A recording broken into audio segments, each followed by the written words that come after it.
Ellie, what was your favorite movie of 2018? A Star is Born. I didn't see that one. Well, I didn't care what Ellie had to say next because this was my top 10 list and not hers.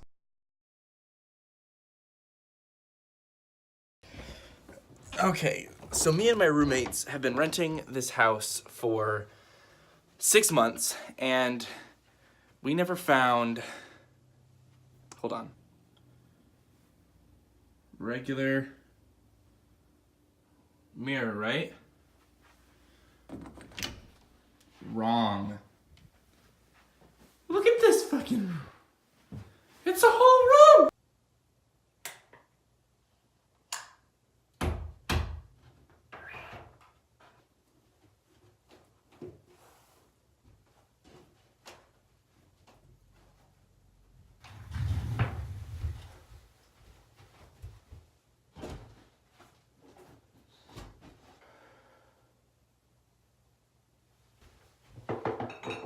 So I know I said I wasn't gonna sit in a room and talk about movies just at a camera, and I said that I would do it in a sort of vlog style for these movie reviews, but how often do you find an entire room in your house? I just thought I should put it to good use. And also this is like a different kind of video. It's a top 10 of 2018, so I'm gonna give it a pass. Send fan art because I have nothing else to put behind me. I just feel like it looks empty in here and it feels empty in here. Okay, so this is a top 10 movies of 2018, except it's not what you think. So I could make a top 10 list of movies that came out in 2018, but literally everybody does that. I could make a top list of the best movies of 2018, but I never see all the movies that I want to see, and that takes a lot of dedication, and I think Adam from Your Movie Sucks, the way he compiles his lists is just much more comprehensive than anything that I could do. So if you want the best movies of 2018, I would go check out his videos. So to make my video a little different, I am going to give you the top 10 movies that I saw for the first time in 2018, which means not only are there 2018 releases on this list, but there are also movies from the past that I had never seen before on this list. And that kind of skews things, and it makes for an interesting list to compare recent movies with old movies. I'm excited, and I hope you like what I have put together. To start things off, I'm gonna tell you all the movies that didn't make it onto the list. This isn't really like a guilty pleasures or an honorable mentions section. It's just stuff that like didn't make it on the list because it either wasn't really in the running for the top movies of 2018, or it got kind of pushed out by the movies that aren't from 2018 that are on this list. So I just wanted to tell you the movies that I would recommend from 2018 that aren't amongst the top 10 that I saw. So starting off, we're gonna go with what I thought were the best superhero movies of the year, and it was Infinity War and Spider-Man Into the Spider-Verse. I thought what these two movies had in common was that they were very ambitious. Infinity War being a culmination of 10 years of movies that all led to this one, and being able to pull that off with a coherent story, which I can't say about some of the regular Marvel movies. To be able to pull that off was a huge accomplishment, and I think it's worth noting. And for Spider-Man Into the Spider-Verse, I thought that this was an incredible step forward for Sony, considering the artistic direction and the stylized animation, which you don't really see a lot of that ever from anybody. So to see it coming from Sony, who in the same year released the Venom movie, which was probably the worst Spider-Man movie, is just like baffling to me that this one production company can release a movie so good and so ambitious, but at the same time release a movie that is just to make money and had no care put into it at all. Aside from those movies, other things that didn't make it on this list, Blockers, which was a comedy that kind of got swept under the rug. My friend talked about it on this channel, Austin, and I pretty much agree with everything that he said. It's a very underrated comedy that is disguised as like the regular comedies that you see that are pretty poorly written, except this one had really tight-knit characters and the story wasn't obnoxious or distracting. Other movies, Searching, The Ballad of Buster Scruggs, Widows, First Man, and 8th Grade are all the movies that I wanted to recommend to you from 2018. 8th Grade in particular because I've been a huge fan of Bo Burnham ever since I saw his first comedy special when I was in high school. And to see him take steps forward into filmmaking and be very successful at it makes me happy and makes me excited for more to come. Okay, so now for the actual list. Number 10 on this list is Hereditary by Ari Aster. I saw this movie when it came out, and I thought what was really cool about it was the attention to detail and how jam-packed it was with symbolism. Number 9 on this list is Suspiria by Luca Guadagnino. I saw this movie when it came out, and it was interesting. It had a very, very limited release in my area. It was only out for like 2 weeks and then it was gone. So I was very lucky to get to see this in 2018 because I'm very familiar with Luca's work and I was very excited for this movie. I thought one of the standout aspects about this movie was the horrific imagery and the incredible cinematography. Movies that are sort of about dance and take place primarily in dance studios win points for me because, like in Black Swan in this movie, there's mirrors everywhere and the camera still doesn't get seen, and most directors wouldn't use real mirrors and would just create the mirror effect in post-production, but Luca used real mirrors and in post-production digitally removed the cameraman, and I thought that allowed for the movie to feel really real and feel like I was there. And that craftsmanship that Luca has is really what stands out about his movies and about Suspiria in particular. Number 8 on my list is Roma by Alfonso Cuarón. Alfonso Cuarón. Yeah, I think that's how you say it. This guy's great, responsible for Children of Men, Gravity, all which have incredible cinematography, and that's what I would say is really great about Roma, is that the cinematography in particular, as well as the acting and the writing, all lend to this realism about the movie. Like, I didn't feel like I was watching a fantasy or a drama, really. I felt like I was watching somebody's real life through a window. The way that the long takes allow the actors to actually interact with one another, and the long takes allow for us to get really comfortable with the setting that we're in, and the symmetry of everything was also incredible. And I'm really excited for Roma to do well at the award shows this year.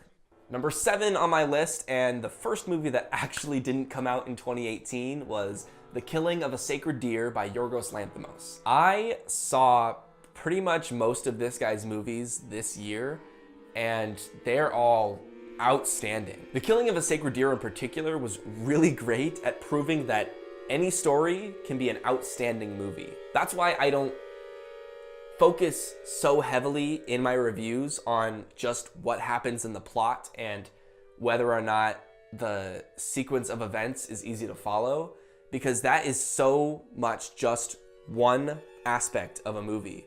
Because this movie, the plot's weird and it's kind of ridiculous and you kind of can't take it seriously, but because the acting is so good, because the cinematography is so purposeful, because the music is so encapsulating, you just believe the story because everything else pulls you in, and so you're in and you're invested in whether or not these characters can get through this weird situation that they're in.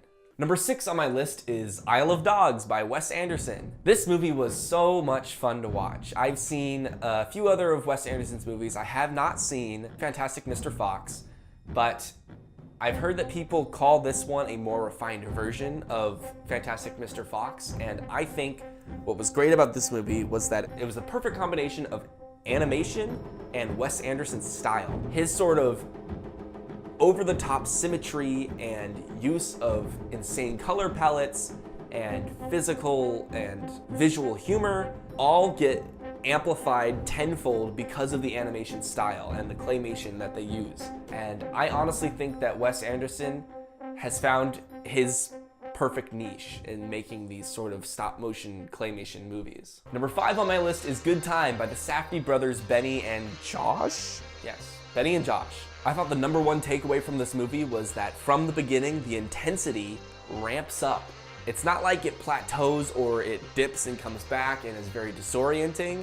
It ramps up and it keeps you invested, and from every single moment in this movie, you're on the edge of your seat. I thought what really pulled that together was Robert Pattinson's performance. He is insane in this movie. You can tell that he is so invested in making sure that he is perfect for the Safdie brothers, and it is just so incredible to watch him go off in this movie.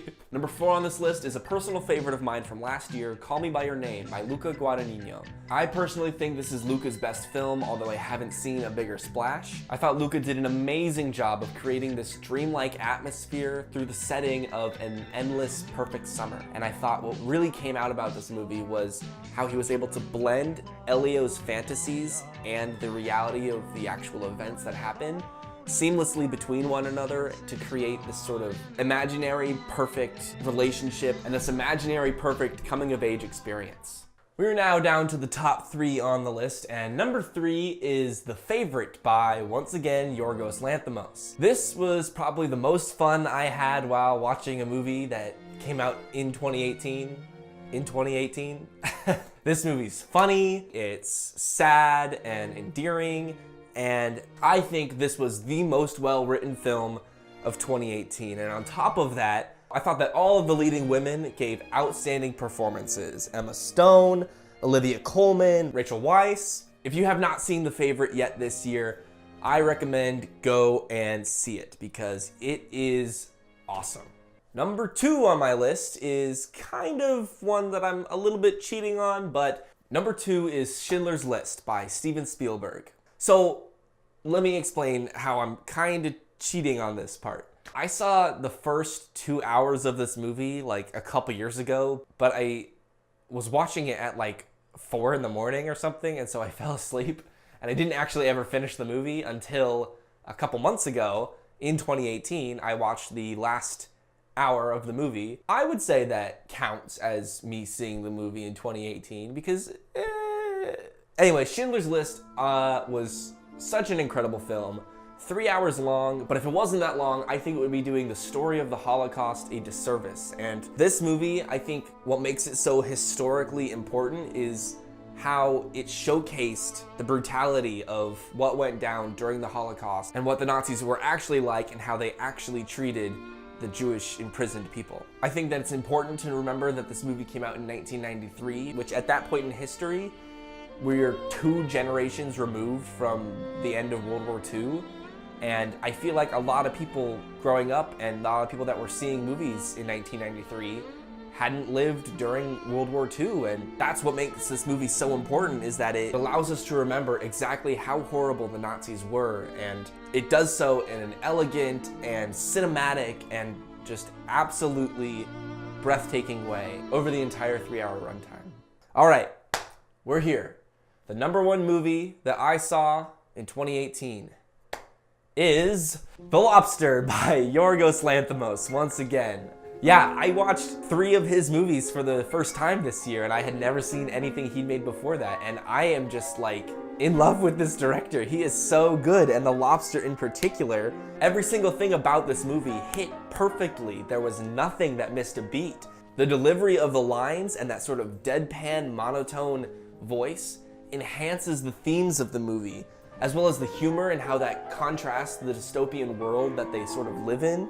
The music was awesome, the writing and how the story played out was incredible, and it was so telling. And I think that if there were a Black Mirror episode that was perfect in every way, it would be The Lobster. I definitely think if you haven't seen The Lobster yet, which I'm sure most people already have, but go see it. It's on Netflix. Like, that's how I watched it. I was like, wow, I am blown away by how amazing this movie is.